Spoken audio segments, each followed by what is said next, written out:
Good morning students. आज हम बात करते हैं समाकलन के फलन को कार्तीय से ध्रुवीय में बदलकर किस प्रकार से हल किया जाता है। पिछले जो कुछ वीडियो थे, 2 वीडियो थे, उनमें हमने डबल इंटीग्रेशन को कार्तीय रूप में और ध्रुवीय रूप में हल करना सीखा था। आज हम बात करते हैं कुछ ऐसे समाकलनों की जिसके फलन को कार्तीय से ध्रुवीय में बदलकर हल किया जाता है। तो इसके लिए एक एग्जाम्पल से हम समझते हैं। एग्जाम्पल ले लेते हैं। Change the following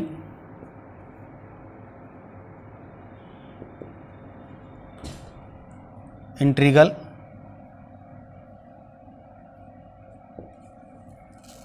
to polar form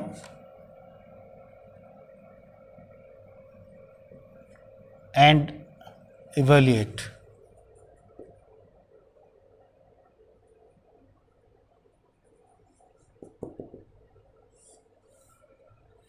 तो समाकलन दिया है हमें 0 to a y to a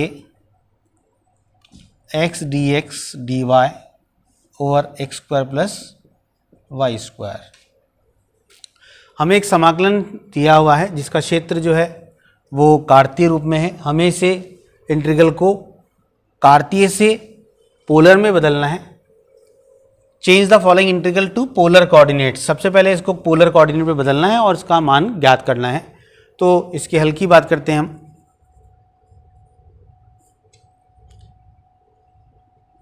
सर्वप्रथम दी गई सीमाओं से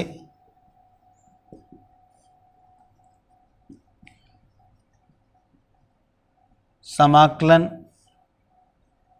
क्षेत्र का निर्धारण करते हैं।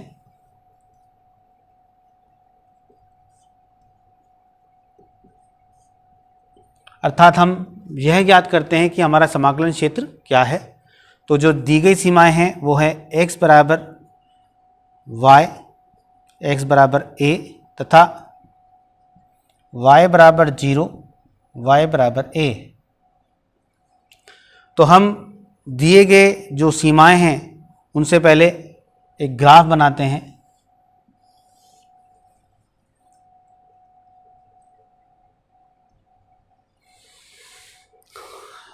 x बराबर y, तो ये x बराबर y रेखा हो गई। x बराबर a, यहाँ मान लेते हैं x बराबर a है, तो ये रेखा हमारी x बराबर a हो गई। इसी प्रकार से y बराबर a,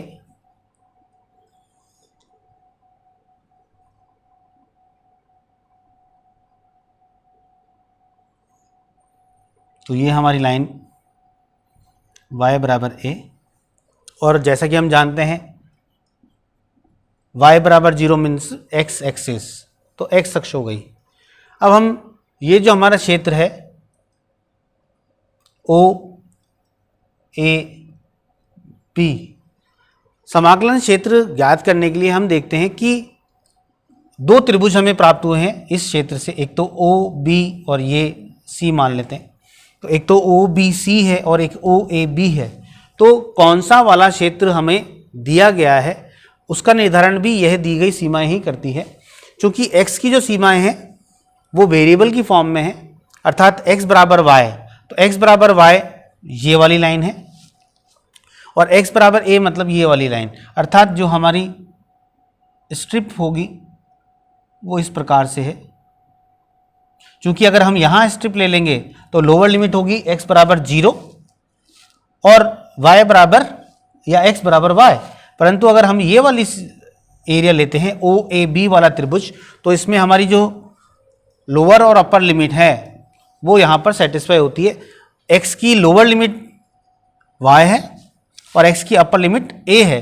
अर्थात जो स्ट्रिप है वो ऐसी है। अर्थात ये वाला जो क्षेत्र है ओ ए बी वो हमारा समाकलन क्षेत्र है। चित्रानुसार ओ ए बी समाकलन क्षेत्र है।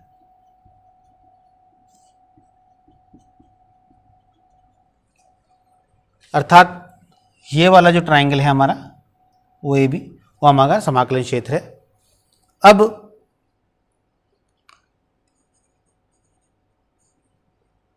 निर्देशांकों को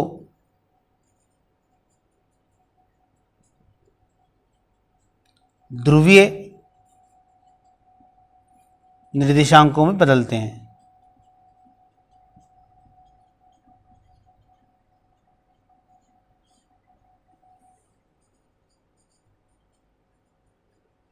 ध्रुवीय निर्देशांक को बदलने की हम जानते हैं कि ध्रुवीय निर्देशांकों और कार्तीय निर्देशांकों में संबंध होता है x बराबर आर कॉस थीटा और y बराबर आर साइन थीटा। ठीक है, हम रेखा x बराबर a पर एक बिंदु P लेते हैं।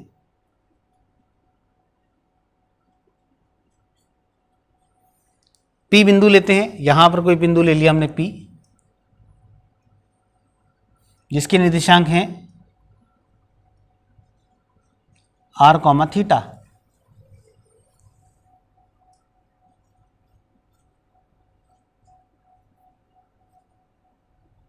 इस P के निर्देशांक क्या हैं? r थीटा हैं।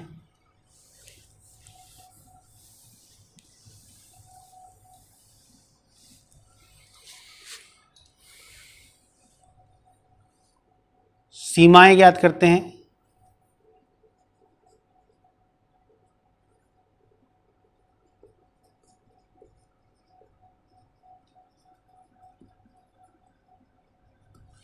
सीमाएं ज्ञात करने के लिए आर की सीमा हम बताते, पहले थीटा की सीमा। थीटा, चूंकि हम थीटा की बात करते हैं तो थीटा जो एंगल है, एंगल थीटा बराबर एक्स ओ पी, ये ओ बिंदु था तो एक्स ओ पी है और ओ पी बराबर हमारा आर है।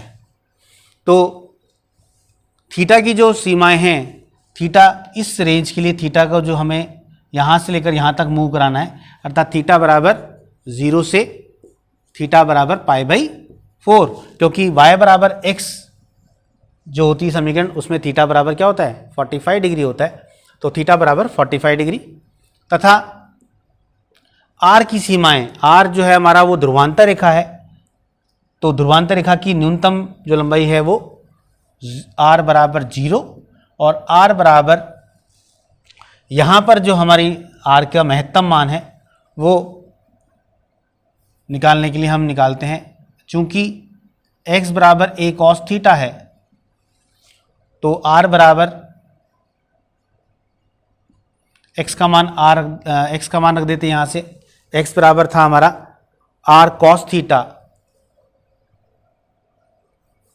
x बराबर a है, तब x का मान रखते हैं तो x बराबर r cos थीटा बराबर a हो जाएगा और r equals to a upon cos theta means a sec theta.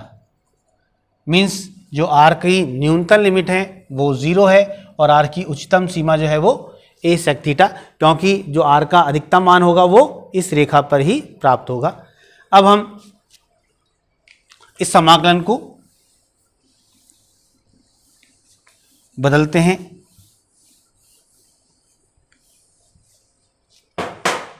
I बराबर डबल इंटीग्रेशन, हमारा जो समीकरण था वो था x dx dy upon x square plus Y square, double integration y to a और 0 टू x, ये हमारा दिया गया समाकलन था। अब इस समाकलन की सहायता से हम इसे बदलते हैं कार्तीय से पोलर फॉर्म में। तो कार्तीय से पोलर फॉर्म में बदलने के लिए हम जानते हैं x बराबर क्या था? a r cos theta, sorry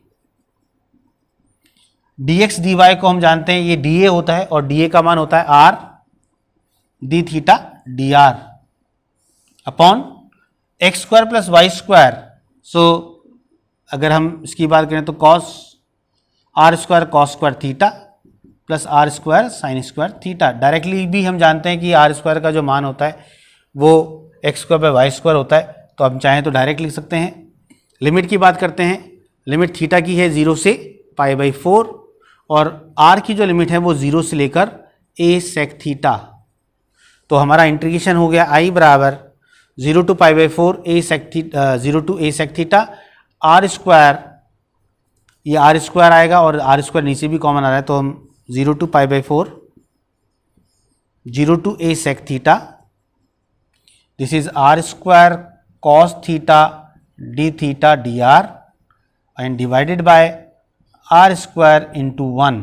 so r square से r square cancel, it is 0 to π/4 cos theta हम बाहर निकाल लेते हैं, 0 to a sec theta r dr, sorry r नहीं आएगा, 1 इंटू डी आर और d थीटा, इसकी वैल्यू हो गई 0 to π/4 cos थीटा, dr का इंटीग्रेशन r आएगा, r की लिमिट रखते हैं तो r 0 to a sec theta d theta, इसको समाकलन करते हैं इसका,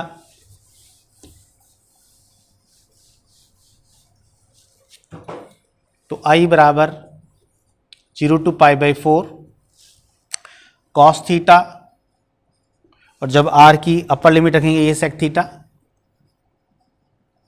और लोअर लिमिट 0 है तो कोई डिफरेंस नहीं आएगा इससे, d theta that is 0 to π/4 cos theta into sec theta 1, तो a d theta that is a theta limit 0 to π/4, तो रिजल्ट इज a π/4।